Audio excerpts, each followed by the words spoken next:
What's good, ladies and gentlemen? Thank you for tuning in to the Cultivating You podcast. And today I'm joined by NPC bodybuilder and all-around knowledgeable guy, Angelo Milone, the Italian rapscallion. And we talk boosting your testosterone, dialing in your diet and tracking your macros, supplementation. We even get into a bit of a controversial topic, so stay tuned for that. And I just want to give you a heads up. We did experience a little bit of connectivity issues, so the audio and the video do lag a bit throughout the podcast, but the information contained within the podcast is well worth the listen. So again, thank you for tuning in and let's go. Welcome to the Cultivating You podcast with Anthony Duane.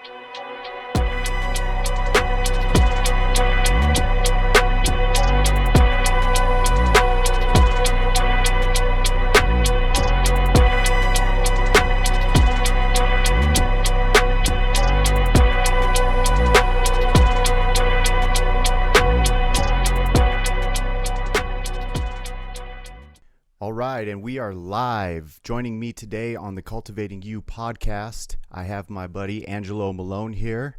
It's been a while, Angelo. How you doing? I'm doing great, Tony. Thanks for having me on, man. I'm really excited for this. Yeah, absolutely, man. Actually, I'm really excited to have you on today. We worked together in the past at the downtown dispensary, and I got to say, I just really enjoyed our conversations a lot of the time. We got very in-depth on a lot of subjects, and I always appreciated your knowledge on things. And I always walked away from our conversations with a little bit of insight. And to be honest, I'm still using, a few of the things that you taught me till this day. So again, super excited to have you on the podcast. And so I guess I just want to start off with getting a little update on your end. I believe the last time we spoke, you were I think you may have started like cutting your weight. You were in a bulk phase, or you're starting to cut your weight. You were really dialing in your diet. You were kind of ramping up your training program. But I mean, as far as where you're at now, what you've been up to over the last year and a half, how's everything going? Yeah, everything's going good, and bodybuilders are always either, bulking or cutting or competing, doing a show. So I was planning on competing at the end of this year, but things didn't really line up the way that I wanted it to with the timing. It's like a 4-month process to get ready for a show. So it's something you really got to be ready to commit to. I don't like to, say I'm going to do a show and then pull out. So I kind of just decided to basically take this whole year to just build. So I've just been kind of pushing since January. I usually kind of have almost like, I would call it a seasonal bulking, but I usually take the last, like right now, I'm just taking time off kind of from the more aggressive protocols and training that I do during the year to get bigger, to just kind of maintain and to enjoy this time. It's kind of a mental break. So I'm kind of just on the tail end of pushing like pretty hard for 10 months, 5 to 6 meals per day, and, not missing any training sessions. And so it's a nice time. This is like my mental kind of time. And I still train, but I'm like dialing everything back. So food's been dialed back, training's been dialed back. Everything is trying to kind of induce a homeostasis and give the body and the mind a little bit of break of kind of the relentlessness that's required for bodybuilding. So I am going to be looking at then, of course, just hitting it hard in January and probably competing, the 5th or 6th month of the year. So I'm pretty excited about that. Oh yeah, awesome, man. So I believe on your Instagram profile it says, is it NPC bodybuilder? Is that what it is? And what is so absolutely. So in bodybuilding, we have there's basically only really one organization that anyone competes in. It's the National Physique Committee, I believe, is what NPC stands for. It just means it's an amateur. That I'm an amateur. I'm not a professional. You become an IFBB pro. You become a professional bodybuilder by competing in the NPC. It's the only way that you can become a professional bodybuilder. So it just means that I am a amateur, untested bodybuilder, because there are natural bodybuilding competitions as well. And those would be in different organizations like OCB and other ones. I'm not super familiar because that's not really my shindig. But yeah, it just basically means that I am an amateur bodybuilder competing in the American NPC, which is here in America. That's our organization. I got you. Very cool. Yeah, I guess in the past, I always was, whenever I was at the gym or something, I always saw like the guys that I could tell were like bodybuilders and like doing the poses in the mirrors and stuff like that. And I guess I came from a little bit of a judgmental kind of idea of it. Like how could you get up in front of all these people and like pose and do all this and that? You know what I'm saying? And I was like, maybe they're a little narcissistic. You know, I just had like these weird judgmental ideas towards it. But now as I've kind of like been on my own program for a steady amount of time and I'm starting to see the changes in my body and, you know, like the lats coming out and, you know, the shoulders kind of getting those threads and things like that. And I'm finding myself in the mirror quite a bit more and actually kind of trying to teach myself a bit of the posing and, you know, my mind's kind of really shifted towards that. And, you know, now that I'm seeing that, like how complex the body is and how you can sculpt it and, it's actually very, very cool. And I now see like the appeal of it for sure. But, I guess that being said, like what got you into bodybuilding in the first place? Was it the appeal of like the body? Was it, you know, something that was kind of like the catalyst for like health, or was it like what other reasons was it? So yeah, it's a great question. It was a little bit of everything. I had just come off of the tail end of a pretty heavy, I was an addict, a drug addict, intravenous user of heroin and meth. So, you know, the thing with me though is I've always been very scientifically minded. I've always really enjoyed science, and so even back when I was, you know, into hard drugs, I was into the biochemistry of them, how they interacted, what receptors we worked on. You know, how do you stack these drugs, or how do you, if you're having an overdose, you know, on an amphetamine, would you take a beta blocker, you know, to reduce it? Like, what would you do if you know, all that was very interesting to me. So bodybuilding was kind of a natural progression of me trying to take all of that, you know, addictive kind of energy and focus it into something more positive. And so, yeah, I was off of college, you know, having a lot of fun. I came back home.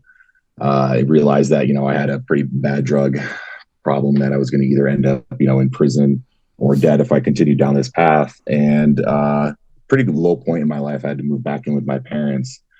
But my dad had a weight set out in his, you know, his yard, the third garage that we had there. And I just kind of went out there. I don't really know what started. I know I started running at first because I was extremely thin. I don't know, there's pictures on my Instagram I know that you've seen. I was like 180 pounds or 170 pounds at my height, which is that extremely thin, you know. Yeah, it's pretty crazy. Like 100 pounds lighter. Yeah. I've just always known you as this like giant, like, yeah. And when I seen that, I was like, that's crazy. Right. Yeah, right. Yeah, it's people who haven't, you know, known me since those times, like it almost looks like I look like a different person, you know. So I started. So when I first thought I was really thin, and then of course when you come off all of this, especially from meth, you know, your appetite goes through the roof, and you really don't have anything to kind of like help with. So sure, it's very common for addicts when they're coming off this stuff to gain a lot of weight. So I actually got fat, skinny fat, like kind of weird. I had a weird, you know, build, and so I was like, dude, I don't like this. Like I was, you know, I played football in college, and I didn't like how I looked. So I was like, I need to start running. I went and started running, and I was like, man, I'm not really built for running. Something about Kai Green I saw on YouTube got me interested. The philosophy of bodybuilding, the way that Kai Green is a professional bodybuilder, and his approach was very, it was very cerebral. The way that he says, you know, the mastery of the body, and the way that he approached bodybuilding with this intellectual kind of mindset, and it just really interested me and fascinated me. And I started training, and I got really kind of addicted to the results of the mastery of the body, going into the gym and being like, I'm going to, you know, increase my arm size, you know, training my arms, eating the food, going to bed, you know, and then 3 or 4 months later, measuring my arms and seeing that they're bigger. Like that was really powerful for me, because it was like, you know, visceral feedback immediately. Like, hey, if you put in the effort, then you're going to get the result. And I was just like, you know, of course, being how I am, kind of telling my personality, I went like balls deep, hard in the body, like right away, you know, like, all right, dude, to the extreme, like, for sure. yeah, like, or I was eating 6 meals immediately, started with training 5, 6 times a week, overkill, usually too much in the beginning, a lot of stuff I really shouldn't have been doing, but yeah, that's kind of what got me into it. And it just, the chemistry and um, the mastery of one's body was really what Yeah. enjoyed That's me. I think that's what you're kind of referring to with you're talking about the posing and seeing yourself in the mirror and seeing the development of the body. right. It's Right. Yeah, man, that's pretty amazing story, and I love to hear anytime somebody can, turn their negative situation into a positive. And it's like you found the what you were good at and what you were interested in, and instead of using it to put poison into yourself, you turned healthy. So I think like being able to transmute those things into something positive is what a lot of people need to learn how to do, and if they can, it'll change their life. So awesome. That was a great tidbit about that. But as far as like consistency goes, you said you've been doing this for about 7 or 8 years. Yeah. So I mean, it's almost like I kind of consider when I started enhanced bodybuilding to really be like the start of real bodybuilding. So for me, that was around late 2016, early 2017. So that's kind of how long that I've been like serious. Before, you're kind of, like, obviously I went like, well, I was eating and I was training, but like, I really doing the bodybuilding to the competitive bodybuilding in the NPC that started in late 2016. So it's been, like, yeah, but it hasn't been consistent No. with and I'm probably one of the, any bodybuilder will tell you that there's been always been ups and downs with, life. And this last year, I have been the most consistent of, basically not missing any meals for 10 months and no training sessions. And, I've had a pretty significant impact on my physique, because of the consistency. Yeah, for sure. And that's the one thing that I've started noticing too, is that the consistency is really tough. I feel like a lot of people, myself included, I've never really been really consistent as far as like a workout, like a training program goes. It's always been like 3-4 months on, and then fall off or get injured or something, and then it's like 6 months down the line, like, I better start doing this again. I feel like shit.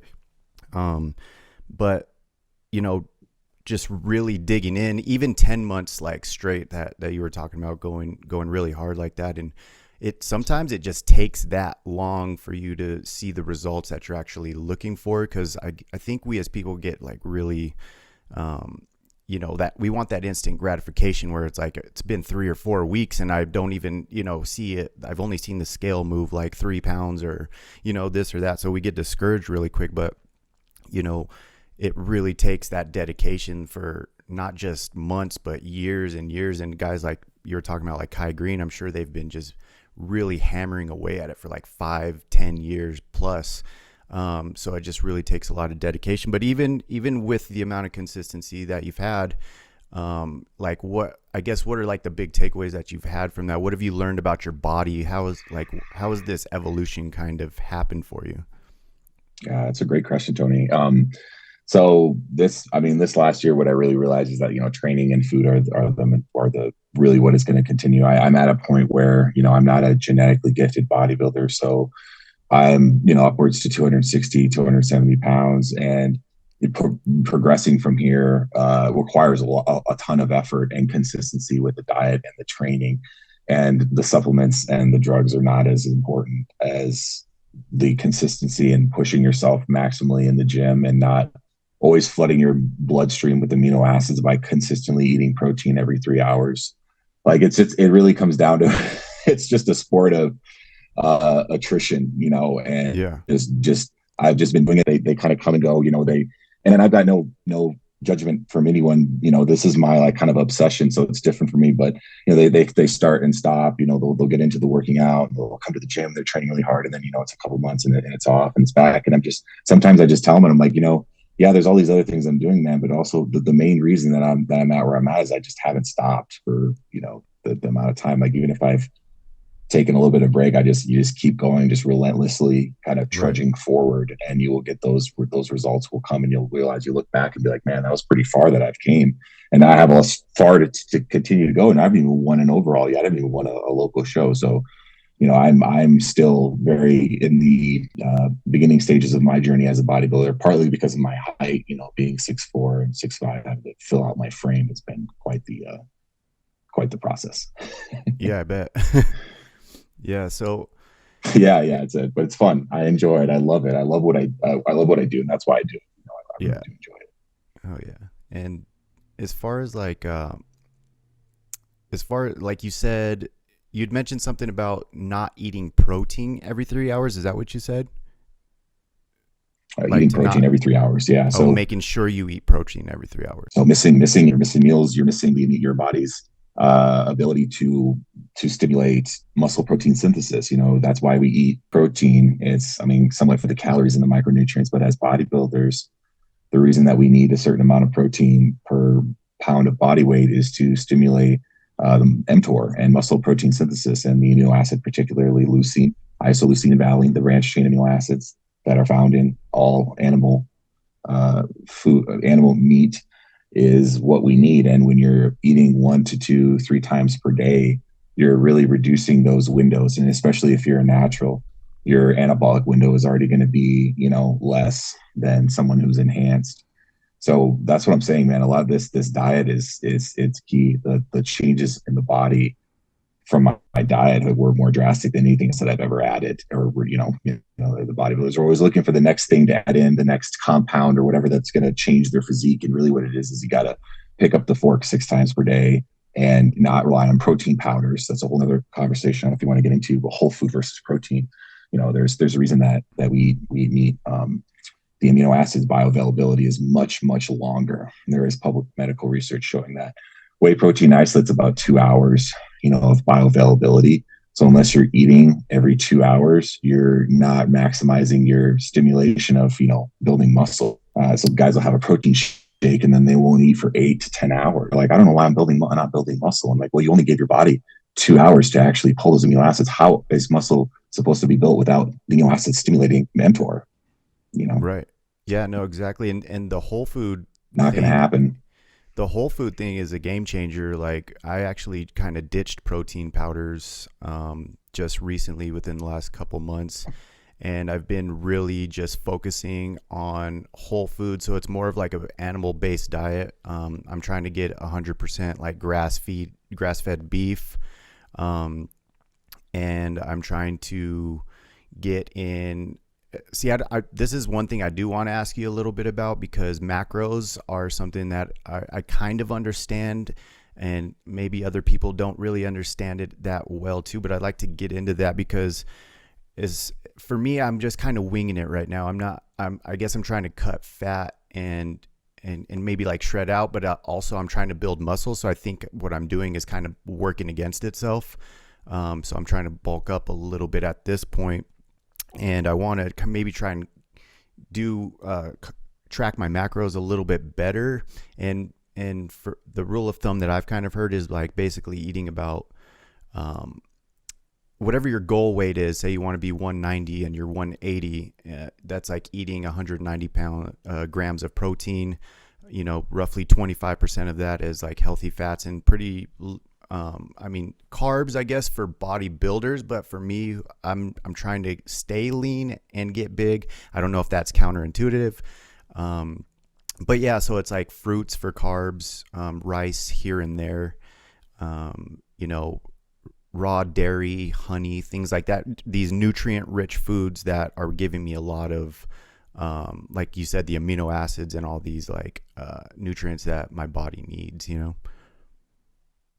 But I guess my question is like, absolutely, yeah. So macros, like, how should I break that down to actually start like calculating it, or how would somebody who's like wants to get into this a little bit deeper do that? Yeah, so I'm one of the camp of only tracking essentially the macros and then modulate, because it's all calories, but there are 9 calories for every gram of fat. So fat is more calorie dense than protein and carbohydrates. I believe it's 6 calories for protein and carbs per gram. So when you're cutting, you want to always keep in mind how much fat you're taking in, because you don't want to over consume that. But I do understand when you're leaning out, there's that association with carbohydrate reduction and leaning out, but carbs are actually carbs are calorie dense than fats. But for building muscle, you don't need carbohydrates. Carbohydrates are the fuel. That's just the glycogen. That's what's pushed into the muscle to contract for it to work. Whereas once the muscle is broken down, you need EFAs and essential amino acids that are coming from the diet that you're describing.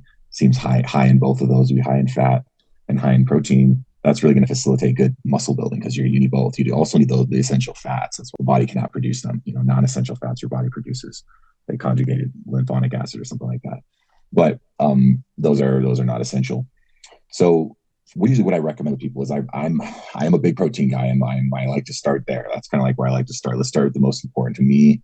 I really do like the protein if you're trying to build muscle. What I was thinking is, like, people think building muscle and losing fat might be counterintuitive, but I just always put them in the situation. Okay, if you take somebody who's like not necessarily super, like, say your average Joe, and you put him into boot camp. That's why I always say boot camp is something that a lot of people can understand. They're going to have less fat and more muscle. And those guys are not enhanced. They're not microcycling their creatine, what are they doing? Well, they're training hard. They're doing a ton of calisthenics, cardiovascular work. They have removed a lot of the junk. They have a controlled diet of somebody. The Army's diet probably is not amazing, but they're not eating candy bars and Snickers and cereals and stuff like that all day. They're having fairly probably nutrient dense food. Although I will be honest, I don't know what the MRA is like these days in the Army. I don't know really what they're eating, but they come out the other end. You're gonna lose fat. You're gonna build muscle. The body can't do it. It's not a counterintuitive thing.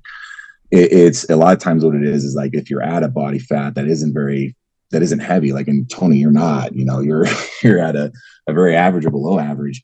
It's hard to cut from there, and then add as well. So it's really your starting point. It's going to dictate. When you have somebody who's kind of really out of shape and has a lot of extra body fat, building muscle and losing body fat is going to be easy.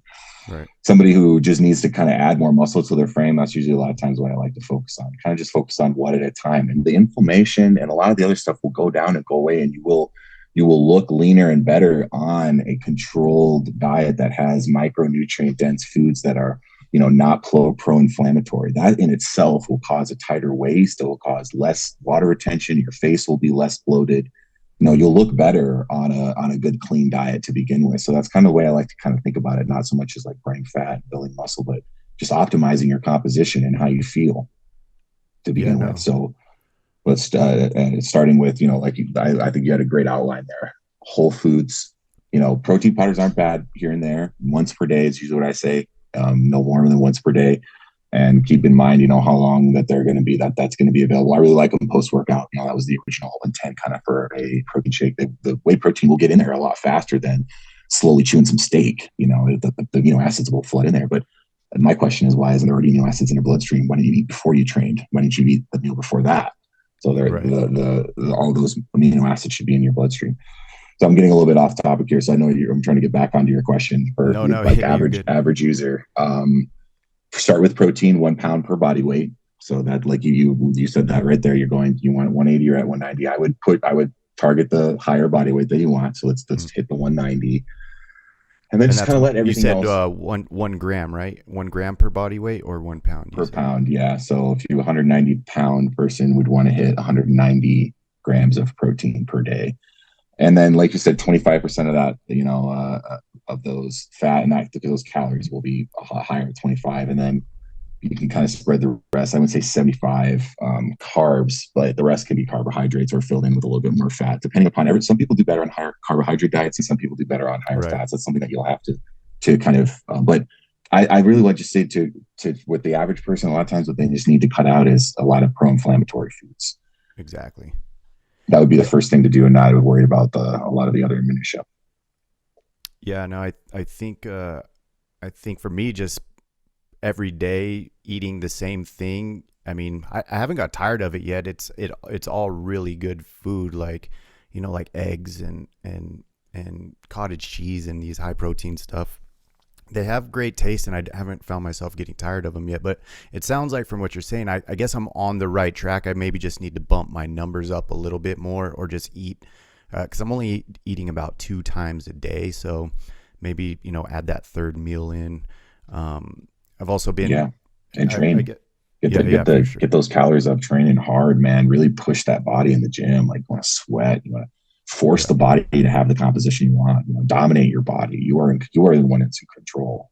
Yep. And I was listening to like an interview with Arnold Schwarzenegger recently, and just like really how I can step the game up is like really focusing on contractions and stuff like that when you're doing the specific workout. Like, think of your chest contracting, or, think of your back, pulling that weight up and contracting that muscle. So that was a pretty good tip for me, as far as like, cause sometimes I just find myself going through the motions, and, it just, yeah, I don't feel like I get as much of a pump sometimes. You know what I'm saying?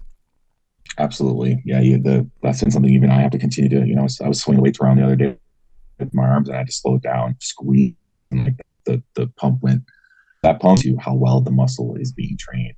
The bigger the pump, essentially, the more blood flow and damage you cause. So it really is. I mean, you don't want to just like chase the pump, because load is important too. Intensity is important, but the pump really is a good visceral feedback to kind of know, like, all right, man, I've trashed my arms, or my lats.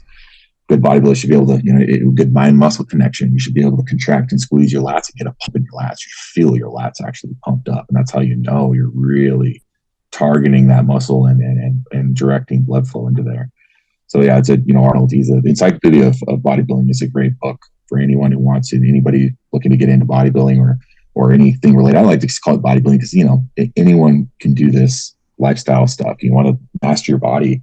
That's it. That's what bodybuilding is to me. It's not necessarily getting up on on a thong and tanning in front of a bunch of people and saying I'm bigger than the guy next to me. That's the competition side of it. That's for people that got a little bit of a screw loose. Want to go a little bit farther. But to me, Right. bodybuilding is just mastery of one's body. Yeah, for sure. So we've talked about diet. We've talked about, let's see, just, creating that consistency with it. I want to kind of get into, like the supplementation side of it as well.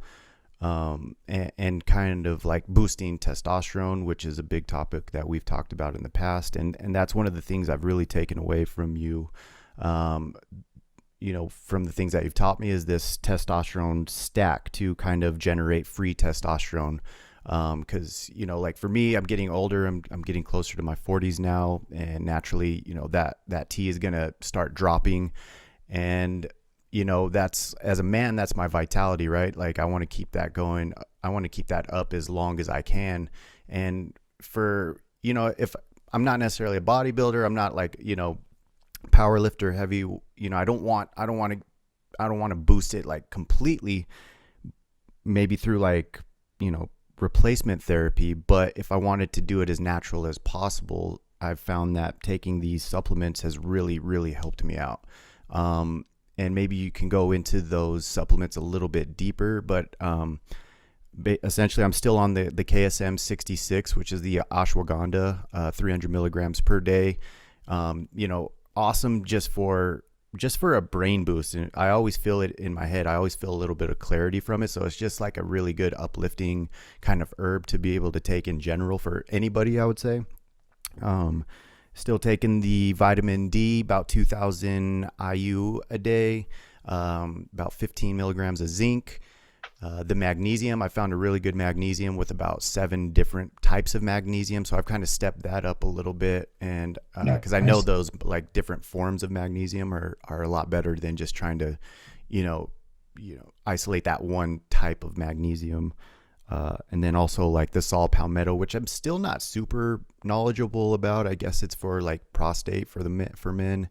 And then the DIM, which is, correct me if I'm wrong, but it's kind of like an estrogen regulator, I guess, or something like that. But yeah, if you don't mind going like a little more in depth about that. Yeah, you hit the nail on the head on all of them, man. You classified those all exactly right. So yeah, testosterone, that's the big, that's the male, that's what all the guys are always interested in. And it is super important, especially in the male body.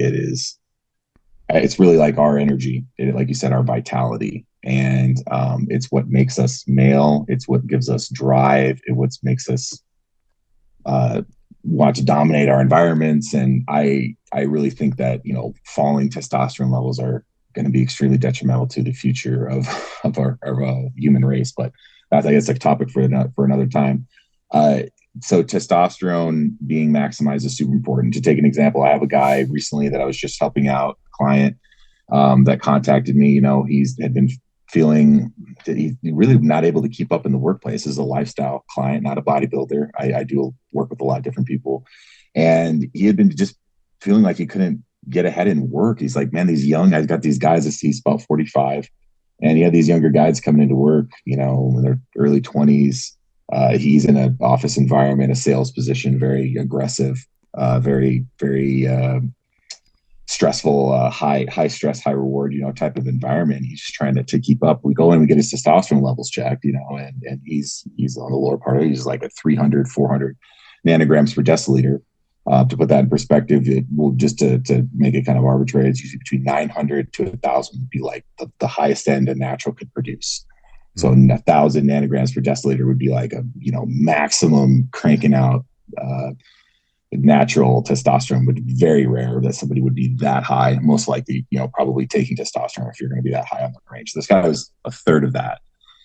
Not necessarily extremely deficient, but just on the lower end of the range. So, obviously with the other things, he wasn't incredibly overweight. He didn't have any other lifestyle factors that would, produce these type of effects. So I contacted him with the TRT clinic that I like to utilize, Elevate, and they, came to the same conclusion that I did, and they got him on testosterone, and he feels much better. He's more competitive in the workplace. His drive is up. His relationship with his wife is better. It really is a hormone that males really need to utilize, but only when you are deficient. Not when, and only is really my recommendation is unless you're a bodybuilder and you're trying to do super physiological doses for your lifestyle clients. It really should be something that you approach when you start to feel those things decline. You go to a doctor. Otherwise, try to use a natural supplement protocol. And I've kind of always been, I always had the idea in my mind, well, if I was a natural competitor, what would I do? I get that question sometimes. Guys are like, well, what would you do if you were natural, like, and you weren't on a testosterone replacement, you weren't prescribed by a doctor? Like, what would you do to maximize it? So that was kind of where I came up with the formula and I made a video on my Instagram that you're referencing, with kind of each vector and each way to maximize the hormone process overall. When you kind of start to understand the HPTA system, which is our system that we do produce testosterone from, you get kind of three classes of different drugs, or what I call three different vectors that you want to maximize. The first one is just the base, you need, if you're smoking, if you're drinking alcohol, if you're not sleeping enough, if you're not exercising, those are just the base things. That's going to lower your testosterone. Sure. Low testosterone almost always is just a reflection of a poor lifestyle, or it's like always a secondary, to something. It's usually a result of something. It's not just, I'm not producing enough testosterone for some random reason. Why? You're a male. Why are you not producing enough testosterone? Well, there's usually something going on. So a lot of times what that is, the most common would be nutrient deficiency. When you have you're not giving your body the correct nutrients. So the first kind of thing that I will put forward is what we call the nutrient cocktail. These are all just names I kind of gave this stack. The nutrient cocktail is just the nutrients that are most associated with a reduction in testosterone.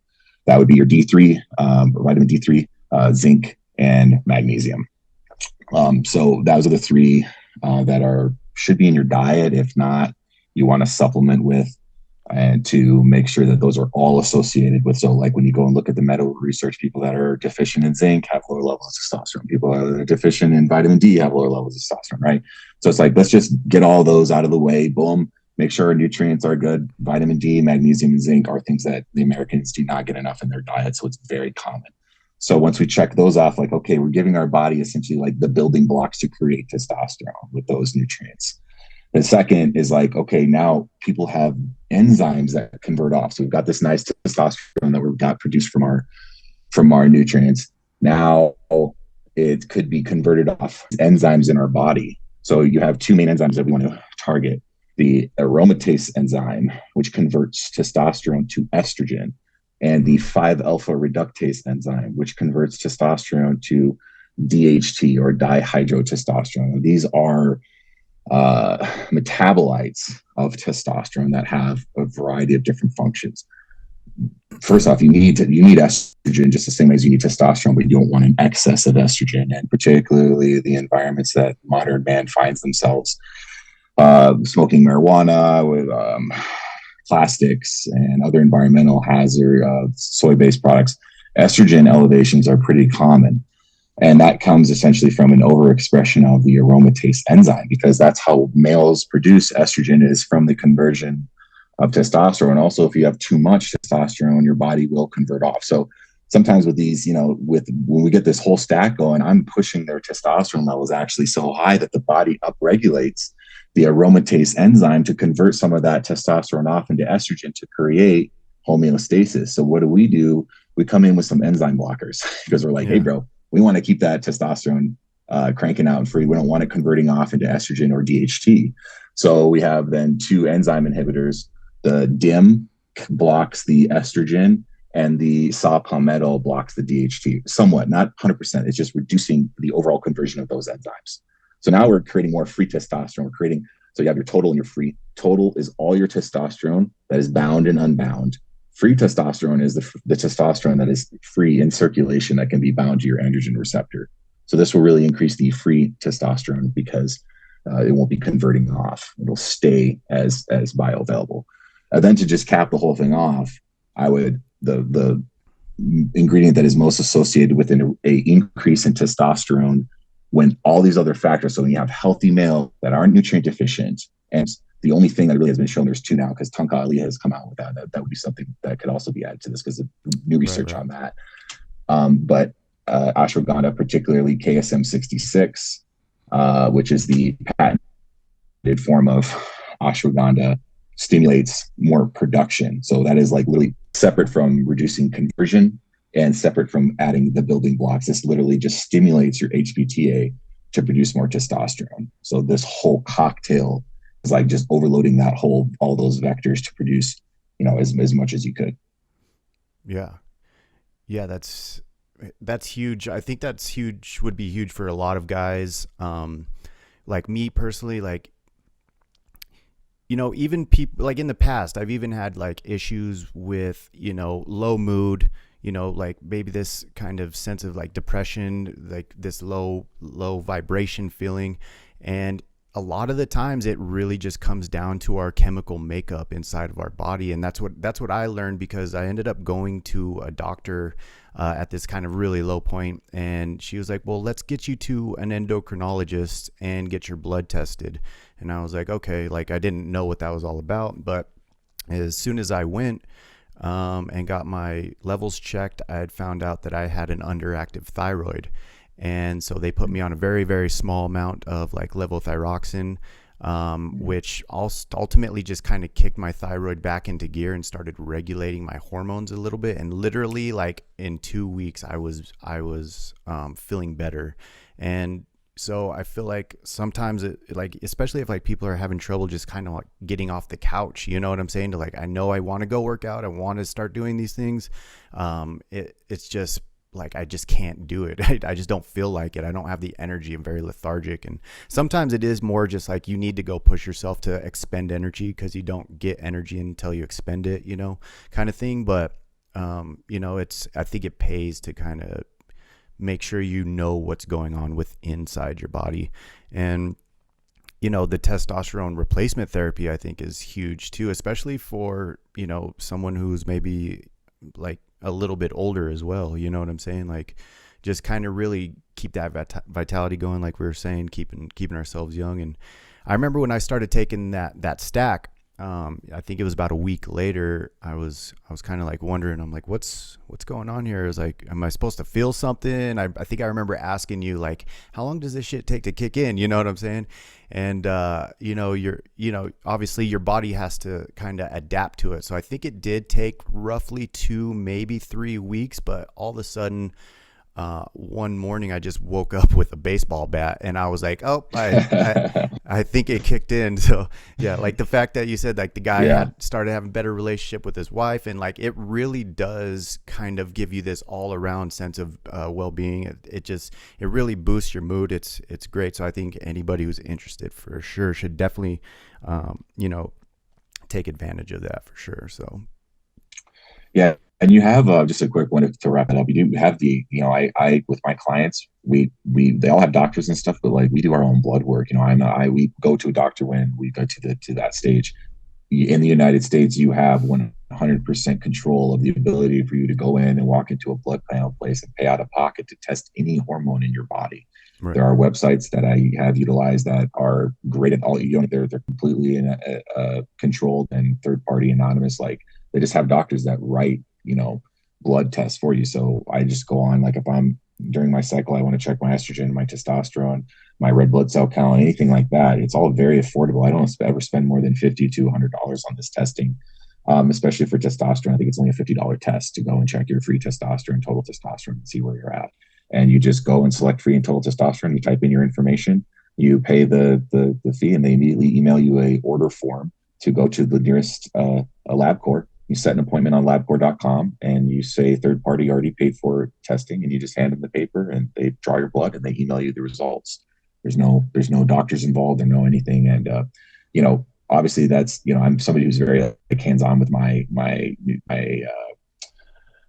blood panel and blood work and stuff. And you have to know how to interpret all that. But if there's things like that you just want to find out, whether or not it's worth, because a lot of times at these TRT clinics, you got to go and, the consultation to even get your blood check even tested could be money, that to even check whether or not you want to go and pursue whether or not you need, because a lot of guys, my father, he was into his late 50s when he got his testosterone check, and he was still cranking out a good amount of testosterone. And in that, sense, I would tell him there's no reason for him to use any supplements or use any TRT, but that's not big safe for everyone. Right. So you definitely, you can check those things out.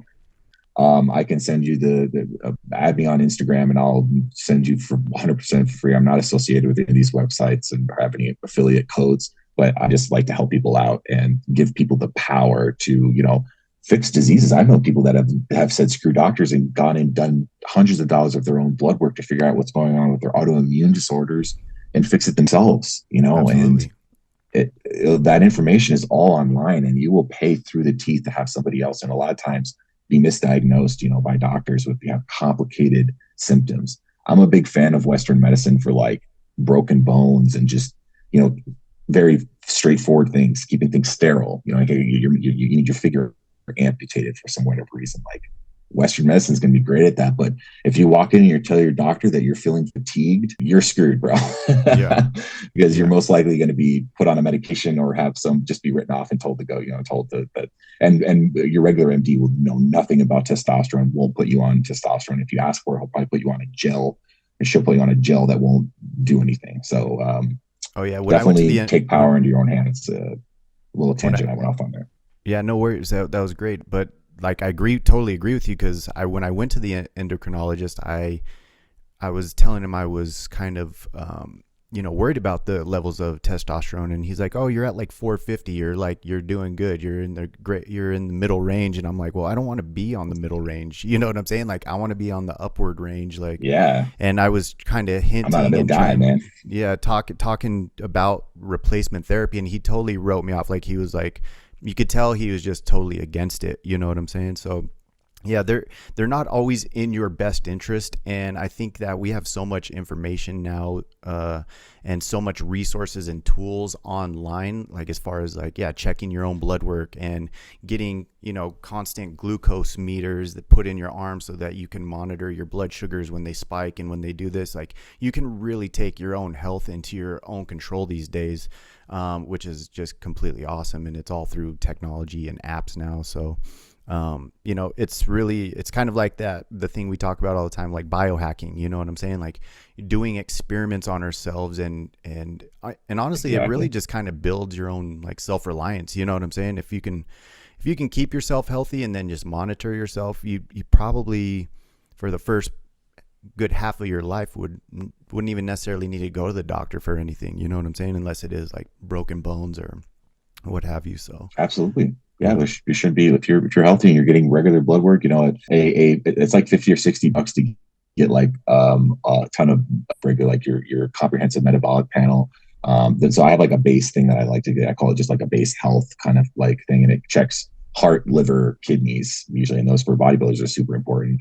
And it's like $50, and these guys, are spending tons of money on food and drugs and everything else, or people are spending, $12 a day on a coffee, but they won't just go and check to see whether, oh, I just think that this and that, or my testosterone might be lower. Like I just wouldn't tell you that they have a, hyperthyroidism, or they have a thyroid issue and they've never seen a doctor or gotten a blood test.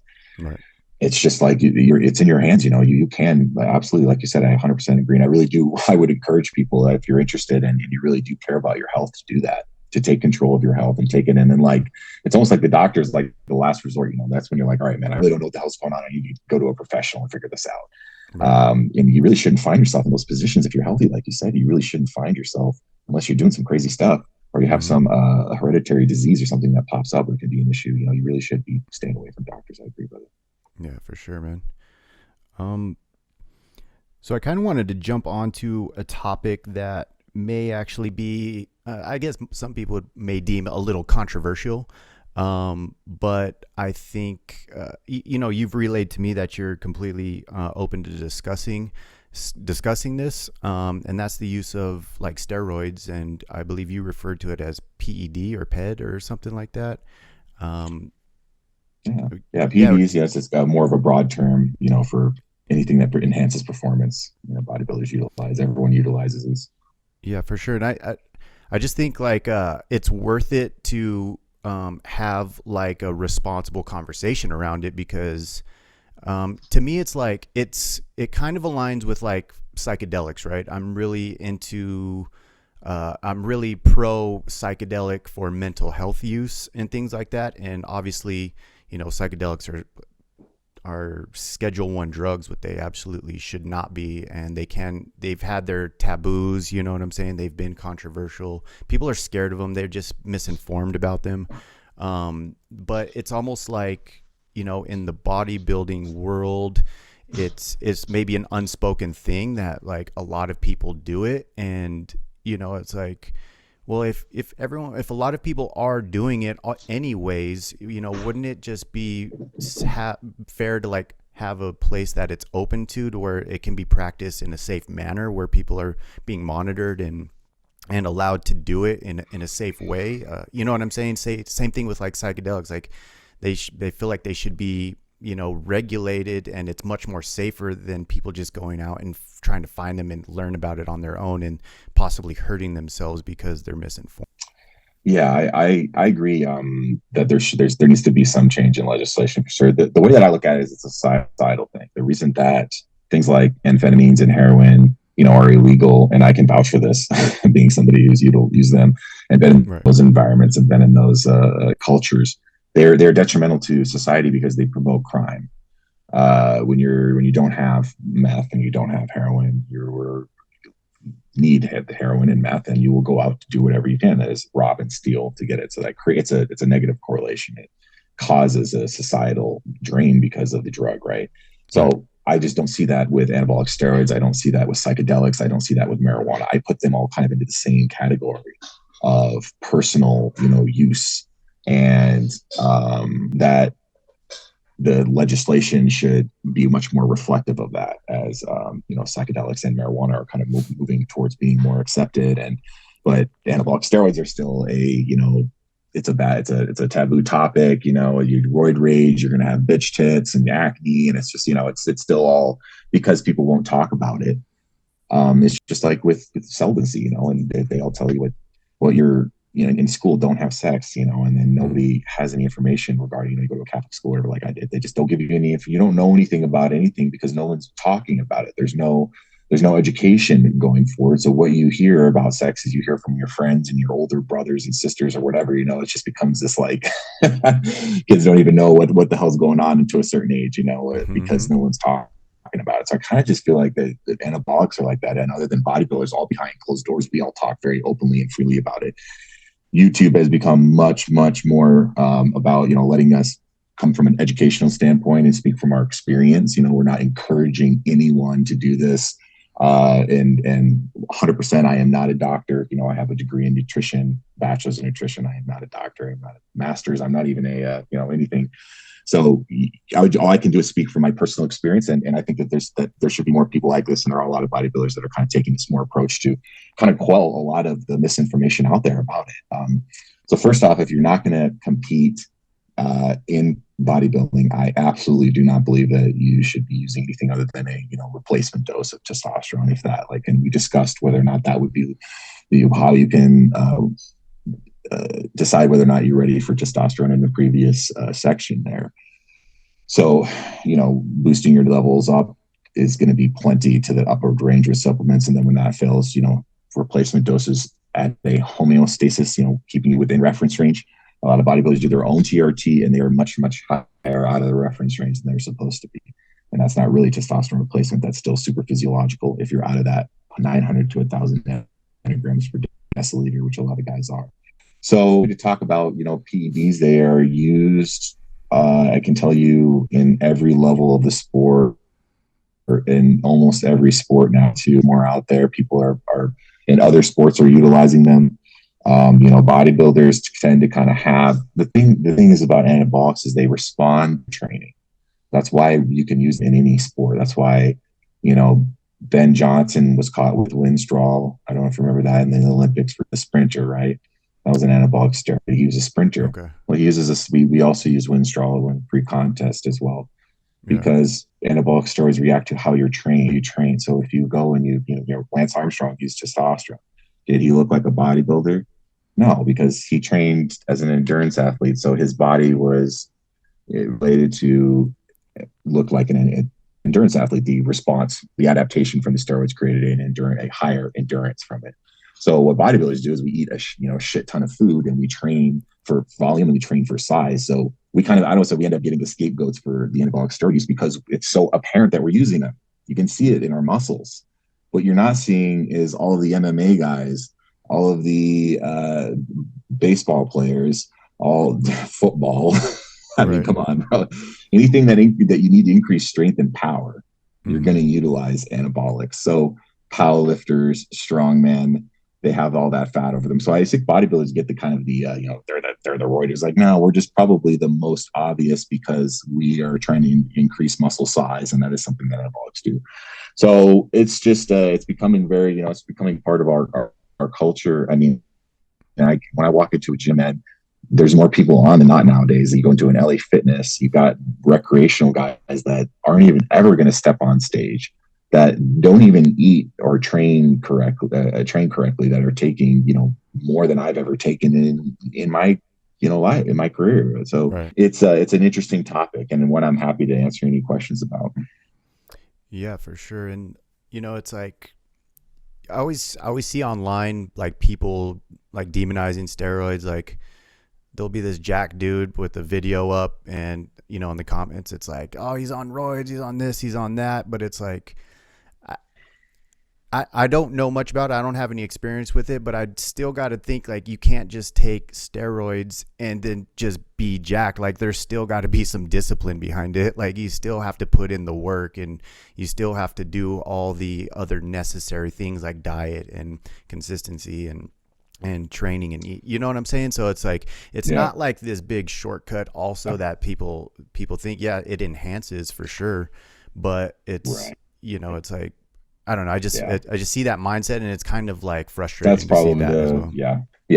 That's always I can't tell you, almost every day I'll have somebody say something, because I'm pretty open about what about bodybuilding and everything. So a lot of people will say, like, oh, you don't want to see what I would be like on that stuff, man. And I'm like, bro, I've seen you smoke 2 packs, cigarettes a day, and you haven't worked out in 5 years. Like, what do you think this is really going to do for you?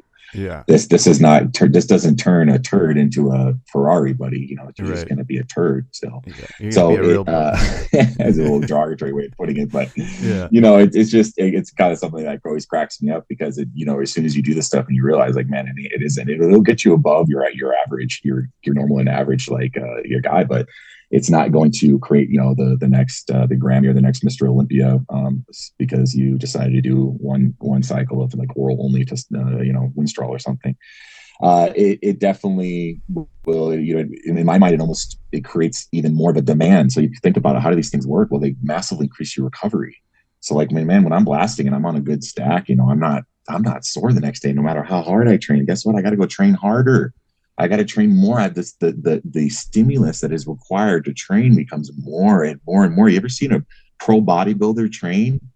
Uh, it's the workouts would kill an average person. They Yeah. they have to put so much damage into their muscles to create hypertrophy because the what muscle is an adaptation. So that muscle that you see, the more muscle, that's more workload that body can do. So you're like, well, how do you create more of an adaptation in a body that will create more of a workload? So these guys thinking that they're just going to, you know, pop a couple of pills or stick something in their ass twice a week and they're gonna look big, the biggest guy in the gym in 5 weeks. Well, it doesn't happen, unfortunately, you know, and many people have gone down that path and find that they end up with more also than they don't put enough research and they end up with a ton of the side effects, you know. So when you're doing massive, this goes back to the previous section, you're doing these large levels of testosterone. Guess what's converting to at a massive extent? Estrogen, aromatase enzyme, upregulate. It's massively. DHT upregulates massively. DHT is what causes roid rage, is what causes acne. Those are androgenic side effects. Those are called DHT. That's why we want to reduce that pathway. Estrogenic side effects are gynecomastia, as commonly referred to as bitch tits. So really what you're doing if you're hopping on these guys is you're really creating more complications if you don't know what you're doing. You're going to create more of a need to train to be able to get bigger. And then you're going to need to figure out, this is what nobody thinks about. What are you going to do after your cycle? What are you going to do? How are you going to keep all the muscle, if any, that you gained during this time? So then when I start asking these questions to people, the idea of doing this stuff becomes a lot less enticing. Yeah.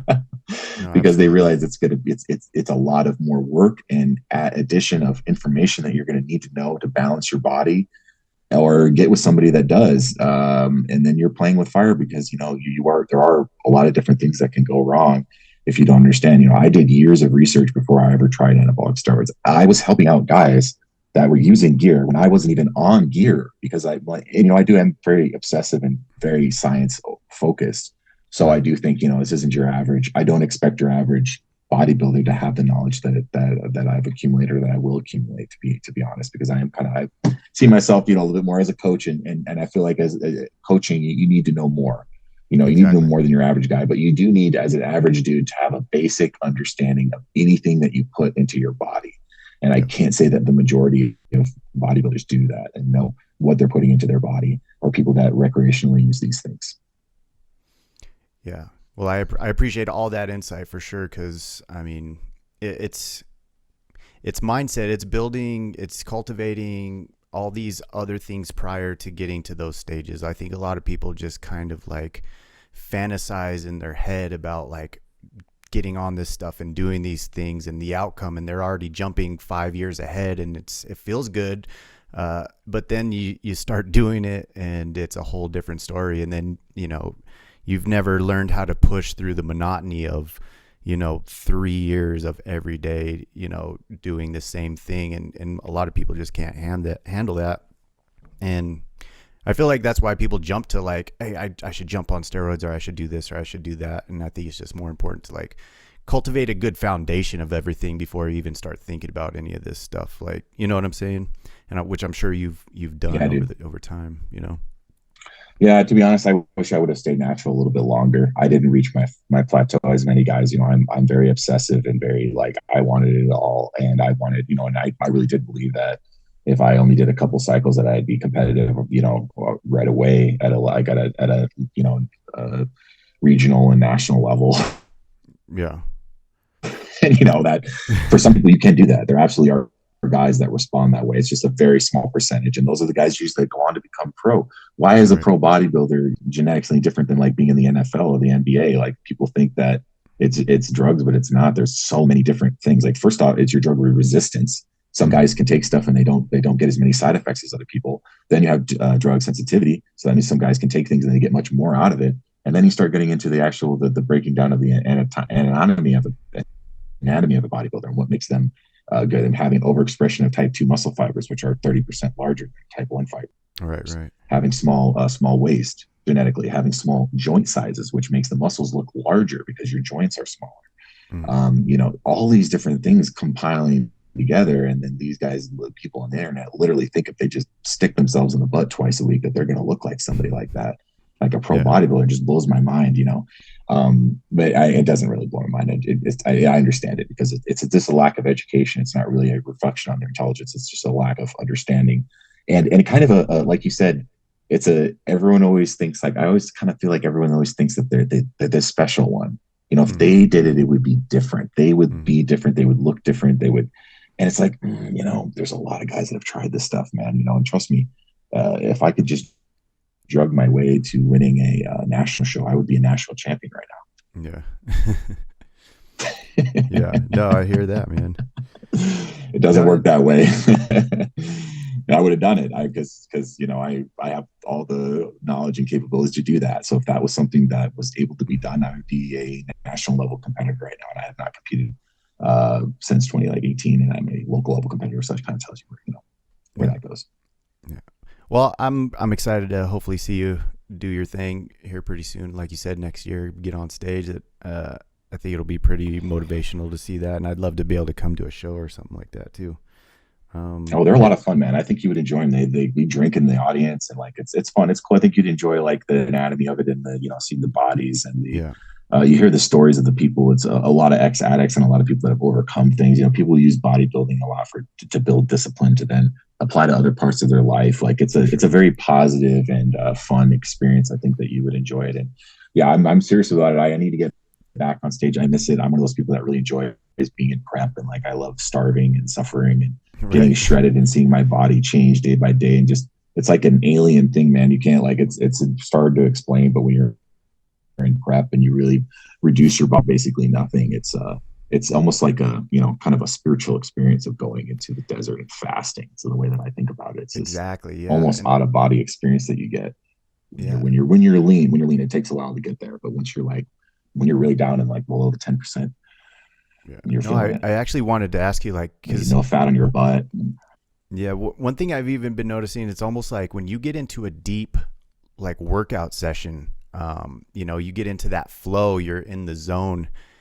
I don't think I've ever experienced this up until recently, but I felt like that was kind of a spiritual experience. It was weird. Like you kind of just see like people in the gym and, headphones on, busting ass, working out, sweating, but like, you don't really know like the internal factors that are going on. Like you feel you're getting goosebumps, you're getting that pump, your blood is flowing, you're kind of tapping in internally and, charging yourself up and priming yourself to do this next hard set. And it really does, like you said, it can be like a super spiritual experience. And I've never really experienced something like that until recently, but I was wondering if you kind of get that way within your workouts. Where do you work out? Do you work out at home, or do you work out, like, do you go to a gym?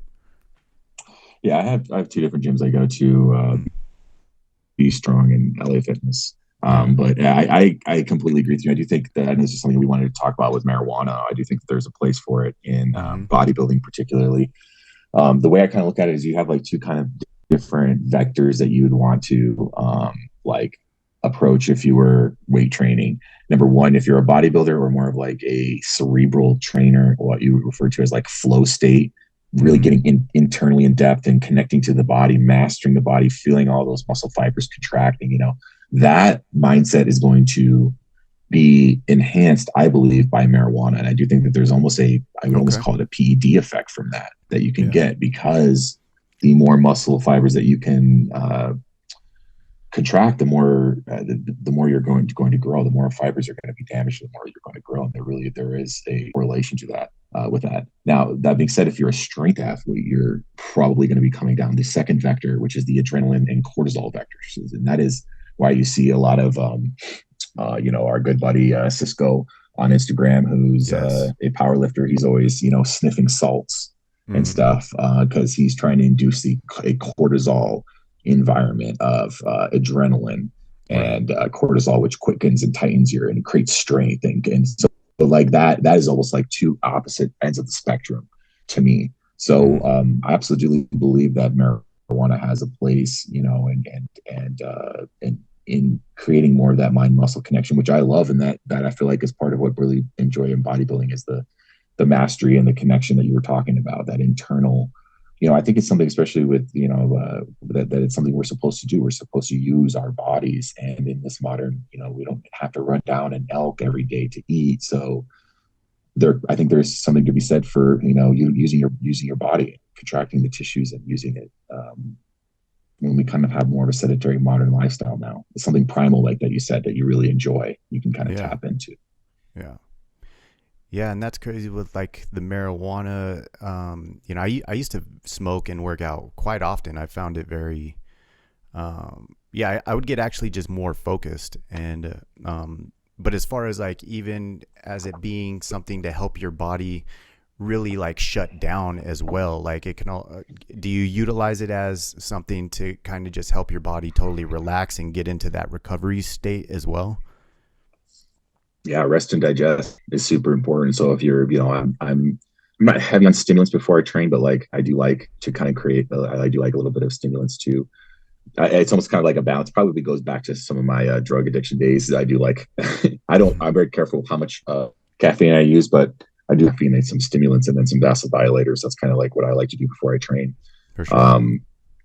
And that definitely, I definitely feel like it facilitates in a better training session if you're utilizing the correct training style and you're not demotivated or you don't get talkative or you don't get munchies or something from there's always, with THC, you always have to be careful, the strain, or perhaps doing a 1-to-1, I found is really good before you train.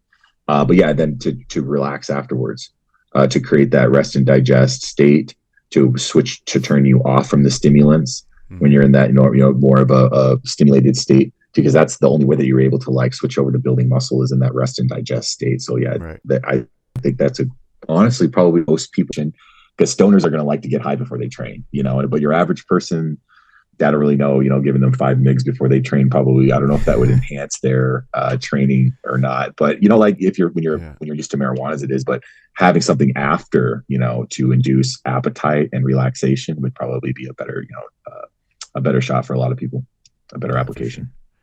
Yeah, for sure. Well, shit, man, we've gone over some really great stuff today. Before I wind like the conversation down, is there anything that you, I know you said you like to get really deep in knowing what's going into your body. Is there anything lately that has kind of caught your attention that you're really starting to focus on, maybe stepping your own game up a little bit? How's that been? Always, man. Yeah. Like every morning I get up and I'm researching some subtopic for the first hour usually that I'm awake. It could be a variety of different things though, branching out almost always related to bodybuilding, but I've been branching out a little bit. One of the things that because we are ex-coworkers from the marijuana industry, got my downtown sweater the on. Reduction on short-term memory that there you go, he's repping it. It's our origin. The reduction in short-term memory that happens from marijuana is our origin story. Yeah, I think this is going to be one of many going forward. I think this has been really fun. Absolutely, we got to do this. The short-term memory reduction, and so I've been kind of looking into that and how to alleviate that, because I'm somebody that's it's something I do utilize marijuana, but I'm trying to reduce the effects on memory, especially. So I've been looking in the cholinergic system, which is involved with our memory. Choline derivatives, you have lipophilic choline, and you have like choline inhibitors, like huperzine A, and then you have alpha GPC, which kind of turns on. So it's like what you want to do is give your body choline. So choline is super important in a lot. Like if you're eating organ meat or eating a lot of eggs, are important for the brain's processes. I do CBD choline, so that's a lipophilic choline supplement. So that is going to give you, it's a nootropic type thing that's going to give you like again, I always think of these things in like vectors and mechanisms, so this is giving you the raw choline that you need. And then an N-acetylcysteine inhibitor, like huperzine A. So what that does is the acetyl breaks down choline. So what you're inhibiting the enzyme that breaks down choline, right? So that would be the second part of my stack. And I took this before I did this interview so that I was a little bit sharper here. Yeah, I actually it's a stack that I utilize almost every day. I actually took a Alpha Brain nootropic as well because I was looking for that I think it sharpness has, too. So, I think it has yeah, I everything think I'm there's, talking about in it. yep. If not more, that Alpha Brain is a great. That's a great supplement. It has even more than the three that I'm talking about because this is just like cholinergic, so it has adaptogens and Right. other stuff in it. That's great. So yeah, this would be like just trying to work in this kind of vector or this cholinergic system. And then the third one is the alpha GPC, and that kind of what that does, that's like your turn switch. So you build up all that choline with the CBD choline, and you reduce the body's ability to break it down, and then the alpha GPC is like your turn switch. So your alpha GPC you want to utilize when you want like that increase of choline to help with memory processing, and it has to do with I'm getting into more of the actual like what the cholinergic system and the has to do with dopamine, serotonin, and neurotransmitters. It's very interesting. Yeah, that sounds great. Yeah, I love So it's just kind of something maybe anybody wants to leave comments and we can talk about it more next video. Yeah, for sure. The nootropic stuff is really interests me as well. I've even kind of been looking into like developing my own or even just getting some compounds and just testing them on myself because I want to say that everybody kind of reacts differently. I guess our brains and our chemical makeup is more dominant in certain chemicals that are kind of act as nootropics and like certain nootropic brands like I don't know if you've heard of like the Qualia Mind brand and stuff like that, but I think they're more dominant on like the acetylcholine nootropic. I don't know much about it, but I guess it's for people who are dominant in that chemical. That nootropic really works well for them. So you can kind of like individualize these chemicals to your own temperament or your own body's makeup and stuff like that. I don't know if that's correct. I think that's why I really was. Yeah. No, you're right. Yeah, and this is something I'm not. So I really like to. I'm like somebody that really likes to, to speak on subjects when I'm definitely like an expert, like testosterone things. I feel very comfortable talking about pretty much anything related to those. But this is a subject I'm just broaching into and getting into. But I completely, I'm following and agreeing with what you're saying.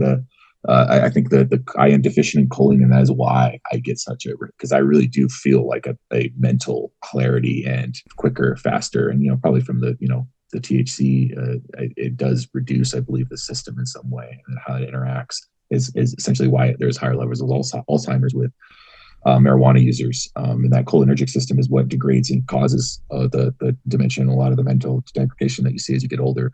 So I do think that in my diet, I don't have a lot of choline. So that could be related to what you're saying, like nootropics affecting specific nutrient deficiencies or brain, like, which is super complicated and that I don't understand, is like brain chemistry deficiencies and all that, like overexpression of neurotransmitters or this and that and stuff. So understand your own chemistry and how to maximize it, I think, is important. But that would be cool if we could do like a supplement or something. I've always been really interested in that. That's one of my main focuses is supplement. Oh yeah, awesome. Yeah, for sure. We should. We'll definitely look into that a little bit more. I'm gonna get brush up on my knowledge, and maybe we can have a nootropic discussion next time for sure. But yeah, I'm not. We might have to get because that's not my. I'd have to brush up on stuff too. I'm still learning about it. Learning. Yeah, but I definitely think it's definitely worth looking into because for one, the market's huge, and it's almost like we're starting to get in the realm of like the movie Limitless, like these limitless pills that are, enhancing our brains and like just taking us to different levels. And it's almost like a part of our evolution. Like it's almost inevitable that we're going to be smarter and sharper and stronger in the future, if we keep adapting to these technologies and stuff, these biotechnologies, Absolutely, hacking our brains and just becoming bigger, better, stronger, faster, smarter. I love it. That's what I love about this whole kind of space. I feel like we kind of are able to find common ground because that's what we're all trying to do in different vectors. Yeah, for sure, man. Well, I've loved this conversation. You gave us a lot of great information today. Honestly, I think you need to get active on your Instagram and start putting some cool shit out there because, like, I know I enjoy it. I love that. So for anyone who wants to look into that stack Angelo's Instagram. What is your Instagram again? It's my name. If you just search Angelo.Milone 5, you'll find me on there. I have a very poor Instagram profile, but I am going to turn it public and start cranking some more content out. I have a lot of stuff I can talk about, fat burners and other stuff, and natural fat burners, of course.